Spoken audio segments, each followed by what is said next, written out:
Hrvatski demokratski savez Slavonije i Baranje ispred zgrade Županijskog suda u Osijeku održao je konferenciju za novinare. Na njoj su čelnici HDSSB-a iskazali nezadovoljstvo najnovijom odlukom Županijskog suda u Zagrebu, kojom je Glavašu onemogućeno iznošenje obrane najavljene za termine koji bi prethodili parlamentarnim izborima, već je nastavak suđenja zakazan poslije izbora, odnosno za početak prosinca. Čitav ovaj tjedan i 22. i 23. sudac koji vodi ovaj sudski postupak u Zagrebu u slučaju Glavaš zakazao je rasprave. Vama je poznato koliko je problem za prostor vijećnica u Zagrebu. Sudac je rezervirao ove termine, najavio termine za sudsku raspravu, međutim naprasno je odgodio raspravu u slučaju Glavaš u trenutku kada je Glavaš trebao iznijeti svoju odbranu. I laiku je jasno da je to učinjeno pod pritiskom. I ovaj puta pod pritiskom političke vlasti, aktualne političke vlasti, Sanadera, predsjednika Hrvatske demokratske zajednice. Hrvatska demokratska zajednica i Sanader direktno utječu, pritišću sudbenu vlast i zbog ovakvih pritisaka rasprava je odgođena. Ne samo da nisu Glavašu omogućili obranu sa slobode, oni u ovom trenutku Glavašu onemogućuju da se brani, jer su svjesni da iznošenjem dokaza Glavaševe obrane, iznošenje materijalnih dokaza, što se trebalo dogoditi u ovim danima pred nama, da će svima biti jasno da nema niti jedan jedini dokaz, niti jedan jedini svjedok koji bi potvrdio navode optužnice. Navode optužnice i Državnog odvjetništva koji ga tereti za ratni zločin. Ni to nije bilo dosta. Sudac je najavio da odbija predložene ključne svjedoke. On ne želi saslušati načelnika, bivšeg načelnika, gospodina Fabera, koji je itekako umiješan u ovu montažu političkog procesa protiv Glavaša. Dapače, on najavljuje tajnost postupka, da će isključiti, opet će isključiti i javnost i medije pri svjedočenju Krunoslava Fehira.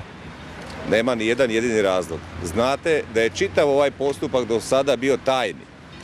Tajni iz razloga samo da hrvatska javnost ne sazna što se događa, da hrvatska javnost nema uvida u to da i Faber i Sanader u cijelom ovom tijeku zapravo montiraju dokaze, traže dokaze, fabriciraju dokaze i zapravo da je čitav ovaj postupak i tužba koju je podiglo Državno odvjetništvo utemeljena na lažnim svjedocima, lažnim iskazima i da ova farsa koja se vodi pred Županijskim sudom u Zagrebu je isključivo u funkciji politike, a sada isključivo u funkciji izbora. Mislimo i trebalo bi biti tako u državi da bi sud trebao biti jedan od stupova društva koji nije i ne može biti podložan nikakvim političkim odlukama i političkim pritiscima. Nažalost, ovaj proces političko motivirani protiv Branimira Glavaša dokazuje da u državi Hrvatskoj to danas nije tako. Svima je očito kakav je plan bio u slučaju ovog procesa protiv Branimira Glavaša. Plan Ive Sanadera je bio da proces počne tijekom predizborne kampanje, da se pročita optužnica, politički motivirana optužnica, puna nebuloza koju su smislili Faber, Bajić i sam Ivo Sanader, da bi na taj način utjecali na javno mnijenje u Slavoniji i Baranji. Nakon toga je također bio plan da se sasluša i javno pokaže svjedočenje nebuloznih izjava Krunoslava Fehira, koji je već u nekoliko navrata nebuloze pričao, istina na različite načine i različite činjenice iznosio. Nemoguće da su svih 6 svjedočenja različitih kojih izneo sama istina. Međutim, tu dolazi do jedne komplikacije u njihovom planu kada je Branimir Glavaš, s obzirom da ništa ne krije, odlučio svoju obranu iznijeti na samom početku suđenja. To se inače nije praksa u hrvatskom sudstvu, jer svi optuženici obranu iznose na kraju suđenja kada vide za čega i tko ih za što tereti. Branimir Glavaš ništa ne krije, on ima jasnu strategiju obrane, to je pričati istinu pred Hrvatskim sudom. Jer to je razlog zašto je on odlučio da svoju obranu iznese na početku. Na njihovu nesreću ta obrana je po planu suca Horvatića trebala biti iznešena u samoj predizbornoj kampanji.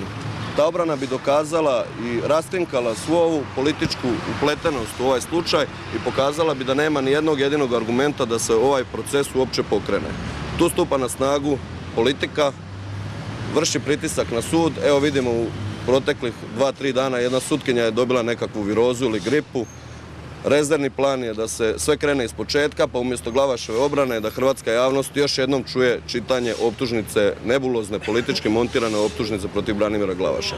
Kada i to nije popunilo dovoljno vremena da bi se spriječila obrana u samoj predizbornoj kampanji, odlučeno je da nema dovoljno mjesta u velikoj zgradi Županijskog suda u Zagrebu, te da se suđenje prekine i da se nastavi nakon izbora. Po nalogu Sanadera Glavašu se pakuje već 2 godine za nešto što nije učinio. Po nalogu Sanadera Glavaš je zatvoren. Po nalogu Sanadera onemogućena mu je obrana sa slobode.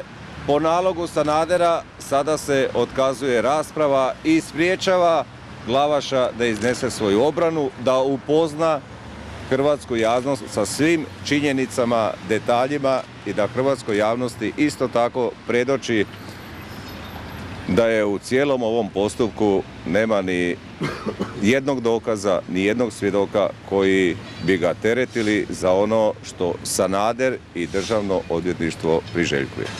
I Sanader u ovo predizborno vrijeme otkazuje raspravu, nije sudac otkazao raspravu. Sanader i Hrvatska demokratska zajednica, miješajući se u sudbenu vlast, otkazuju raspravu iz jednog jedinog razloga da hrvatska javnost ne sazna istinu u slučaju Glavaš, jer Sanader se ove istine boji i jako dobro zna da će čitav ovaj sudski postupak nakon izvođenja dokaza završiti Glavaševim oslobađanjem. Evo, moja poruka je odavde da ni to neće pomoći Ivi Sanaderu da zadrži ovu fotelju hrvatskog premijera koju cijelo vrijeme sramoti, zlouporabljava i koristi za obračun svoje sujete sa hrvatskim građanima. 3. prosinca će se suđenje nastaviti, Branimir Glavaš će nastaviti svoju bitku, a ja se nadam da će u ovoj državi biti vlast koja neće pritiskati hrvatsko pravosuđe i koja će hrvatsku državu istinski voditi u Europu.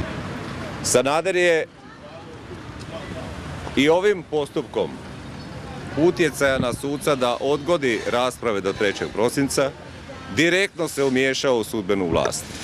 Nema ovdje u Hrvatskoj, nažalost, trodiobe vlasti na zakonodavnu, sudbenu i izvršnu, jer u sve tri je Sanader ključna figura koja diktira što će se događati i u sudbenoj, i u izvršnoj, i u zakonodavnoj vlasti. Mislim da je to sramota i još jedan skandal u hrvatskom pravosuđu na ovom primjeru i ovom slučaju. Sanader se boji istine, Sanader se boji obrane Glavaša jer je svjestan da svjedoci i materijalni dokazi potpuno otklanjaju sve ono što je Državno odvjetništvo u svojoj tužbi, čime ga oni terete. Prema tome, Glavaš je u zatvoru već više od godinu dana. Sud namjerno odugovlači čitav ovaj postupak. Sud se očito stavio u funkciju predizborne kampanje Hrvatske demokratske zajednice i Sanadera. Sramotno. Tražimo da se Glavaš pusti na slobodu. Tražimo da se Glavaš vrani sa slobode. I čekamo dakako 3. prosinac kada će se nastaviti ovaj sudski postupak u kojem će Glavaš dokazati da je nevin, ali ono što je još važnije, sasvim sigurno Sanader više neće odlučivati o terminu i o vremenu rasprave jer neće biti u prigodi. Nakon 3. prosinca očekujemo da konačno sudbena vlast profunkcionira, da radi objektivno i da radi utemeljeno na zakonskim propisima Republike Hrvatske.